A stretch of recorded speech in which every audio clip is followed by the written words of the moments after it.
Boa tarde para você que nos acompanha aqui na Alvorada FM, mais um boa tarde para você que está aqui com a gente. Eu sou o Bruno Favarini, a gente já conseguiu a conexão com Minas, só relembrando qual que vai ser nosso assunto de hoje.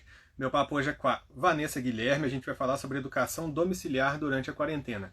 E vamos tentar agora o contato, a gente já até solicitando, e a Vanessa já vai entrar com a gente. Enquanto isso, a Vanessa é doutoranda em Educação pela Universidade SEC do Chile, mestre em Educação, especialista em Educação Física e psicopedagoga pela UniBH. Vanessa, finalmente Ai, nos vemos. Bruno, nossa! Desculpa, Bruno, desculpa aos telespectadores, me perdoa aí o atraso. Ao vivo acontece isso mesmo, a gente está sujeito a esse monte de imprevisto. Tudo bem? Tá me ouvindo bem? Conexão tá boa? Tá excelente. E você me ouve bem? Ouço bem, tudo. Agora vai, agora tá tudo certinho. Excelente. Obrigado pelo convite e a oportunidade de discutir o tema, tá? Muito obrigada. A gente que agradece, muito bom bater esse papo com você. Bom, Vanessa, eu queria que você começasse falando sobre as oportunidades e também os desafios que estão acontecendo nesse momento de pandemia, que a gente está forçado a ter algumas restrições na área de educação. Em primeiro lugar, né? Bem complicadinha a sua pergunta, né? Quando a gente pensa em Comecei. oportunidades e desafios, né? Desse momento de confinamento e fruto dessa pandemia que nos levou a esse modelo de homeschooling, né? Que é escola em casa. Então, se eu penso em desafios e oportunidades, Bruno, eu tenho que. A primeira coisa que eu devo refletir é que, para falar de educação remota e virtual, a gente tem que ter alguns pontos que todas as famílias devem ter acesso. Um é de pensar professores e estudantes e famílias que tenham eletricidade, uma conexão à internet, computadores, tablets e um espaço físico adequado. Então, eu acho que esse é o primeiro ponto de reflexão desse momento atual. E aí, se eu digo de oportunidades e desafios, é muito comum a gente confundir esse momento agora com educação à distância. Eu acho que a gente tem que ter um cuidado em falar em educação à distância, porque ela já tem um formato consolidado no ensino superior, mas se a gente pensa a educação básica, com certeza, a gente entende que é uma educação à distância de emergência. Então, esse modelo para a educação básica, ele tem que entender, nós temos que entender que é um modelo de emergência, tá? Então, se eu penso em oportunidades, eu acho que as escolas, né, hoje convivem, foram convidadas a pensar outras estratégias e outros projetos que motivem os estudantes, né, no ambiente de aprendizagem. Então, hoje, os estudantes são estimulados a utilizar o celular, além da diversão, além do WhatsApp, além de assistir live, né? Então, assim, hoje o celular ele toma uma outra identidade. Uma outra oportunidade que eu vejo é que o mundo, né, não só o Brasil, ele vai sair dessa experiência trazendo uma quebra de paradigma da relação de como se pratica o ensino. Então, essa eu vejo uma outra oportunidade, que é quebrar o paradigma da prática do ensinar.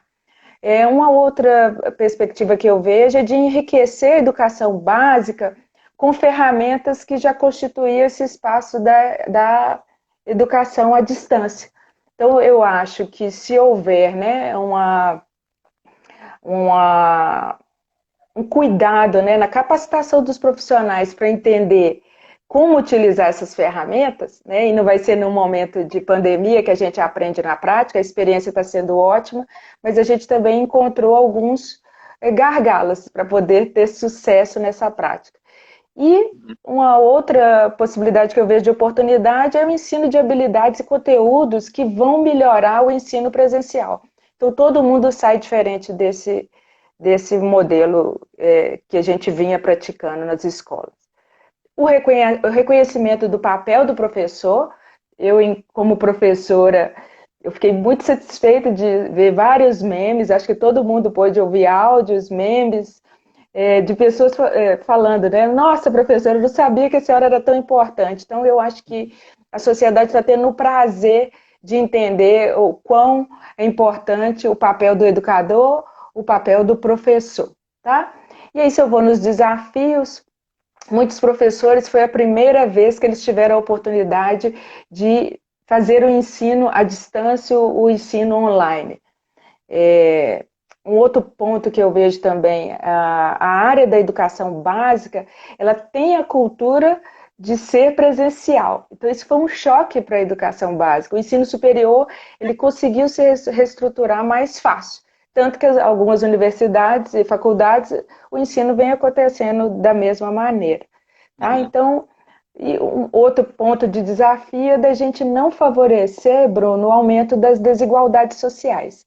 Porque nem todo mundo tem acesso a esse ideal básico para ter uma aula à distância.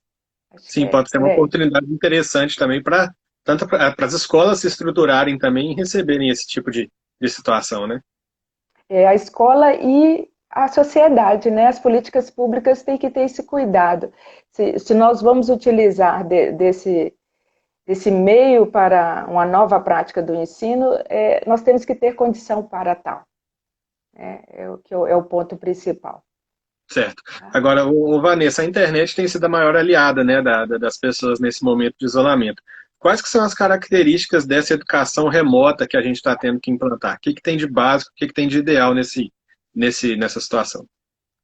É, eu acho que a primeira pergunta, Bruno, todo mundo tem acesso à internet? Pois Esse é o primeiro ponto, né? Todo mundo tem acesso à internet, nós temos que refletir sobre isso. Uma outra necessidade, né? Os nossos professores, hoje eles estão agregando dois padrões de habilidade, que é a habilidade pedagógica e a habilidade tecnológica. Então foi exigido assim de urgência que eles tivessem essas habilidades, tá? Então por isso que nós também temos alguns relatos de falar, essas aulas não são boas, meu filho não vai aprender nada assim. É de entender que foi em caráter de urgência. Então é necessário a gente ficar atento a isso. Um outro ponto que eu vejo como positivo, né, de transitar nesse espaço, é da gente poder conhecer múltiplas possibilidades, né? Hoje, eu tenho certeza que vários professores já solicitam uma visita virtual ao Museu do Louvre, né? Eu posso entrar num museu de geografia, eu posso entrar dentro de algumas bibliotecas de algumas universidades com renome no Brasil, que nós temos um acervo pensando no ensino que são muito interessantes. Então, o que eu vejo desse movimento com a internet é esse conhecimento de múltiplas possibilidades, mas também da necessidade da capacitação dos profissionais. Sim, seria a minha próxima pergunta. Quais que seriam os riscos desse tipo de educação à distância, não, né? Educação domiciliar. Existe muita gente falando, por Isso. exemplo, que o ano letivo pode ser perdido, porque é uma experiência que veio de repente, bateu de repente e a gente está se estruturando enquanto o ano letivo está em andamento. Quais que são, então, na sua opinião, os riscos de se adotar essas medidas também? O primeiro risco, né, parece até repetitivo, mas de todos os alunos não vivenciar a dificuldade de manusear ou ter acesso ao que eu disse de estrutura básica, que é o computador, a internet, e pais também, uma família que tenha condição, né, que tenha um letramento ideal para ajudar nesse processo. Um outro ponto de atenção é a falta de disciplina em gerenciar o seu próprio tempo e o tempo de estudo.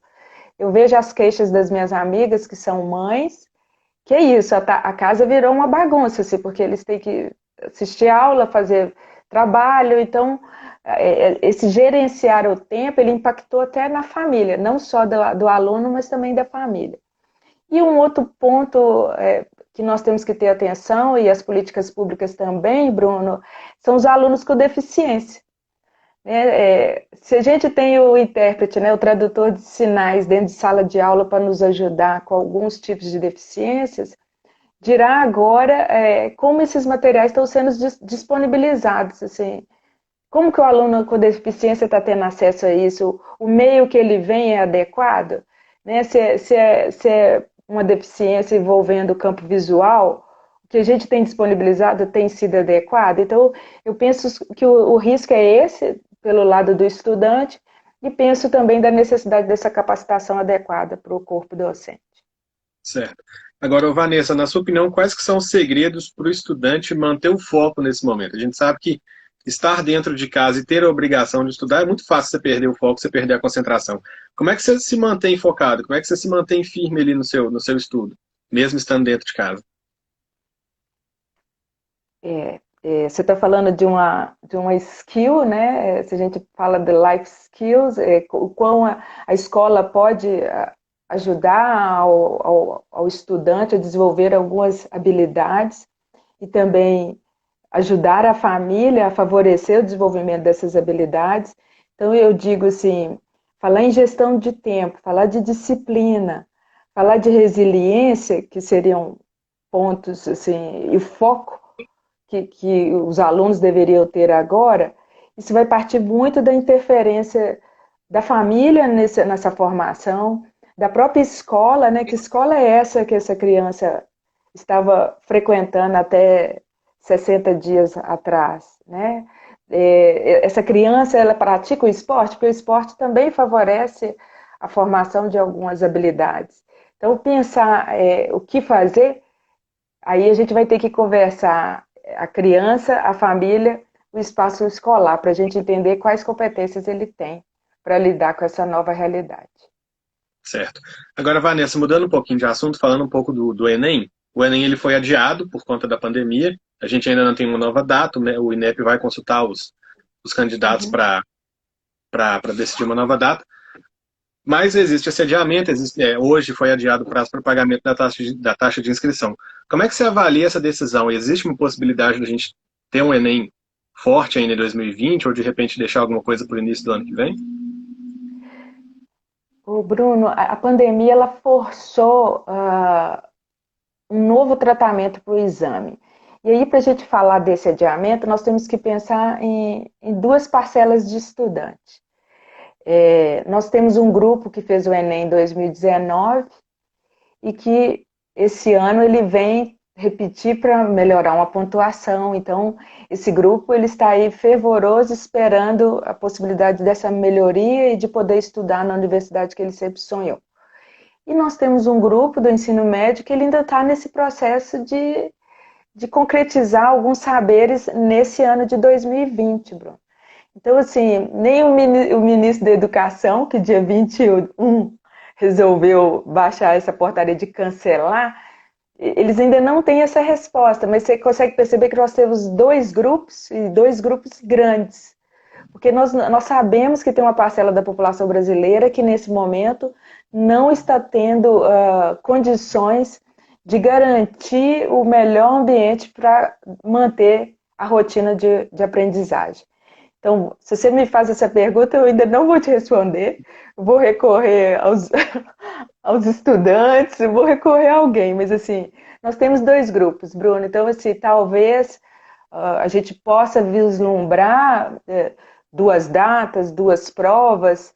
Quem fez 2019, a turma de 2020 tem que resguardar ainda algum tempo, talvez, nesse espaço físico da escola, né? Então, assim, nós temos que refletir sobre isso, porque a gente tem que entender também quem está nesse homeschooling, ele vai retornar para a escola, Bruno, com algumas defasagens. E aí a primeira que eu vou apontar é o estresse, tá?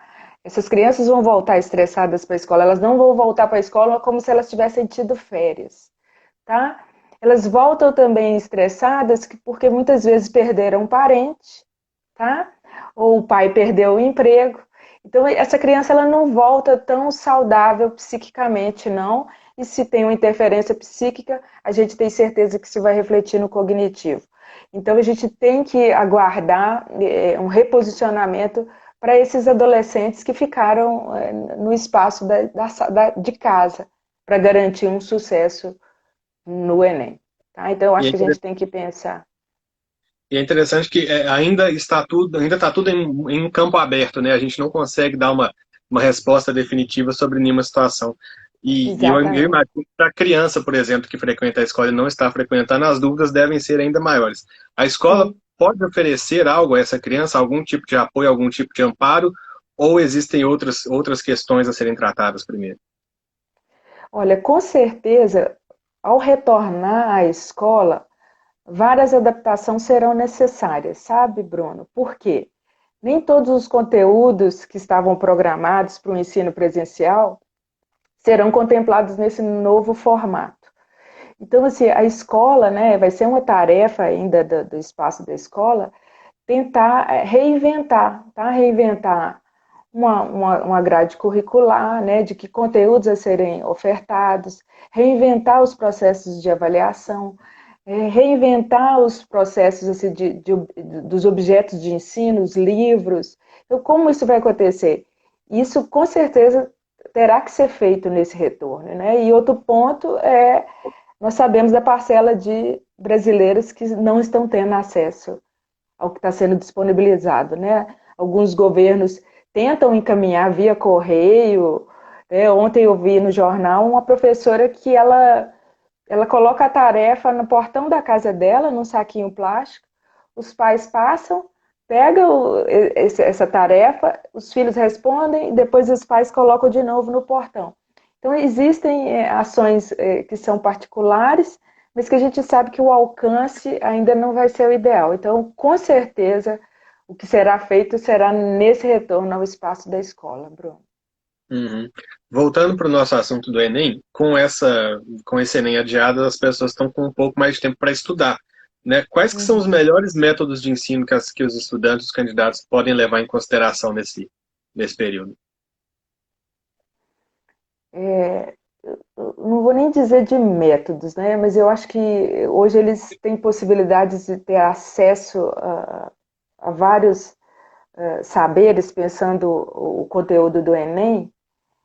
Uma pelas plataformas, né, de cursinho, nós temos aí o blog Enem, a gente tem a FGV Ensino Médio, a gente tem a Guia do Estudante, a gente tem o portal do INEP com as provas passadas, a gente tem o Khan Academy. Então, isso são plataformas que existem, que não tem custo para o estudante e ele tem acesso aos conteúdos do ensino médio. E também um outro formato desse saber chegar aos adolescentes são as correntes solidárias. Né? Todo instante a gente vê no jornal professores, alunos que já fizeram o Enem e tiveram sucesso, e eles oferecem aulas, oferecem explicações sobre os conteúdos a partir do Instagram, do WhatsApp, do Facebook. Então, a gente tem esse caminho aí para os adolescentes terem acesso ao material necessário, ao conteúdo necessário para o Enem. Uhum. Ainda falando dos professores, a gente já até ouviu o exemplo da professora que coloca as tarefas na porta de casa. É claro que é um período de adaptação, mas existe alguma capacidade que o professor, que o educador pode desenvolver para se adaptar também a esse momento?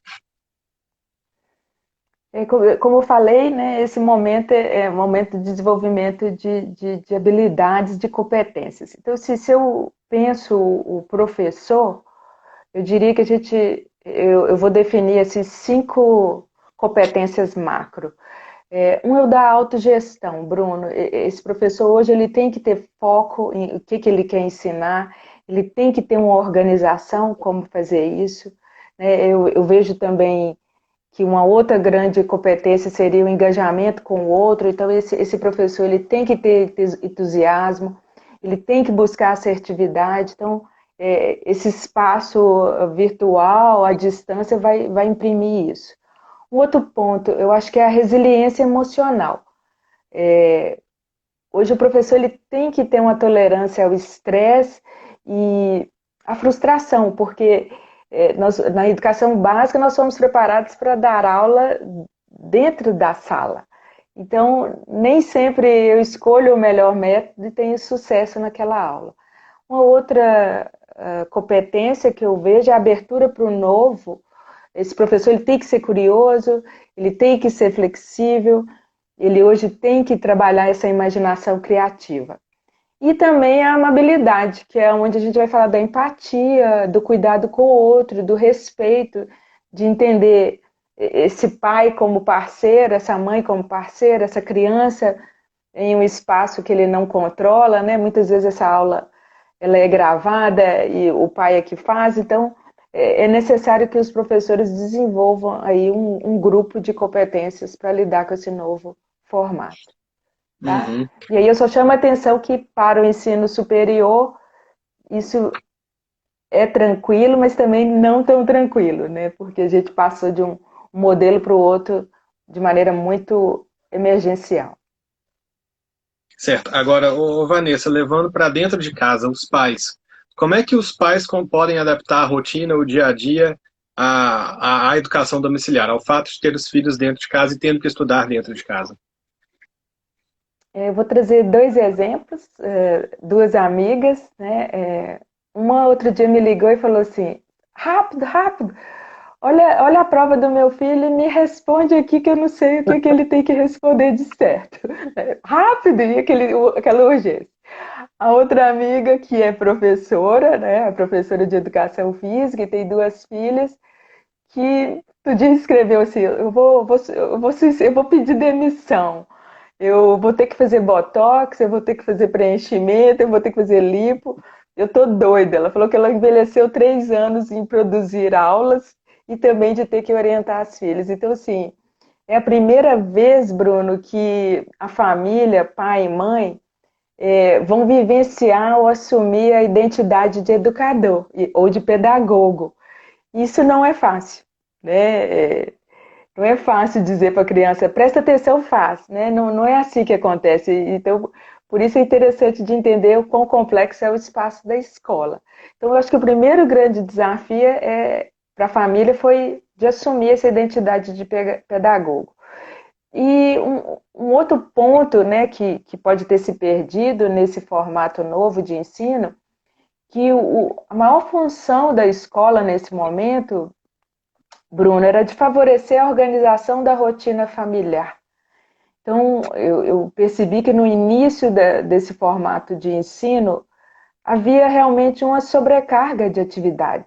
Se todas as disciplinas pedindo, né, um aluno que tem 8 disciplinas, eram 8 professores pedindo 8 tarefas totalmente distintas.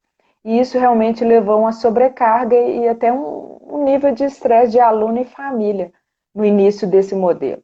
Então, assim, que eu acho que veio melhorando desde o início dessa pandemia é que se percebeu que a rotina do lar iria mudar, mas o intuito era criar também um lugar de convívio, era resgatar o contato social, era resgatar o ambiente familiar, era desenvolver a comunicação entre pai e filho, né? Então a gente pensa em gestão de tempo, em trabalho em equipe, em respeito. Então, no início, realmente houve sobrecarga. Assim, vamos transferir a escola para dentro de casa. E aí, com o tempo, eu percebi que todos os profissionais perceberam que não era esse o intuito. Não é.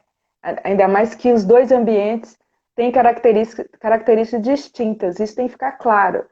Espaço presencial, o ensino presencial é um, o ensino à distância é outro, e eles têm características próprias. Então, não basta levar o que a gente fazia na escola para dentro de casa.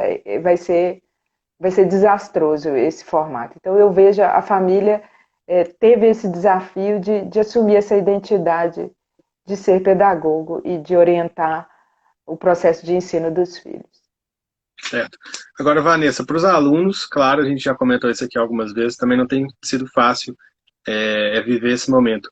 Como é que você tem visto a reação deles a esse processo de migração? Olha, no início era bem agradável. Por quê? Porque essa geração ela está muito acostumada com esse ambiente, tá? Mas eles depararam com um ambiente que não é o que eles estavam acostumados a mexer. Então, o ambiente do computador ou do próprio celular era para desfrutar de prazer, ver vídeo, joguinho, conversar, bate-papo com os amigos, e tomou um outro formato. Então, acabou que passou a reproduzir em casa todos os pontos de atenção de dentro de um espaço de escola, que é da necessidade de ter foco, da necessidade de prestar atenção, da necessidade de gestão do seu estudo. Então, as crianças, num primeiro momento, até acharam que seria divertido, só que como a gente trouxe para esse espaço algo muito similar ao que acontece dentro de sala de aula, se perdeu um pouco da motivação e do encantamento. Mas eu percebi também, né, os meus colegas que são professores, a busca de ressignificar esse ensino, essa prática do ensino. Então, eles também tentaram correr e trazer algo que conseguisse segurar essa criança numa cadeira, né, prestando atenção ali no que era dito por eles. Então, eu vejo que houve uma corrida, os profissionais tentaram refazer esse modelo, garantindo aí um sucesso, uma motivação e uma adesão por parte das crianças. Certo. Ô, Vanessa, então para a gente fechar, para quem tem filho pequeno em casa, por exemplo, que não está podendo ir para a escola, qual que é a melhor alternativa? Os jogos educativos? Existem algumas plataformas que eles podem usar? Quais são as dicas que você dá para essas famílias que estão com a criança ali na primeira infância? O grupo da primeira infância, ele tem que, a escola tem que estar muito próxima à família. É um grupo muito delicado, né? A gente não pode nunca imaginar uma criança de 4 anos sentada meia hora assistindo um vídeo, né? Então é possível que peço desculpa. Acho que Então deu. assim então pensar a primeira infância, né? É justamente pensar qual que é o conteúdo de ensino da primeira infância? Então, só para a gente entender, o principal conteúdo de ensino da primeira infância é o cotidiano. Então, como as nossas atividades são direcionadas e relacionadas para as áreas de conhecimento, conhecimento. Então, eu pego o cotidiano e trago isso de forma leve e atrativa a partir dos jogos educativos e das brincadeiras. Então, os conteúdos, jogos educativos e brincadeiras e o brinquedo são os melhores meios de educar a criança na primeira infância? Com certeza. A escola faz isso, então caberá a essa família buscar isso nesse espaço da internet, das plataformas, além do material que é encaminhado pelas escolas para essas famílias. Então, é o caminho, sim, de buscar esse conteúdo como o melhor instrumento para o ensino das crianças menores. Ô, Vanessa, então, obrigado pela participação. Foi muito bacana ter esses esclarecimentos de um assunto que está tão em alta agora, né? Obrigado mesmo, valeu, foi muito bom. Muito obrigada a você, agradeço a Alvorada. Minas Tênis também agradece essa parceria, tá? Foi um prazer conversar com você. Prazer foi nosso. Para você que nos acompanhou, muito obrigado, um forte abraço. Até mais.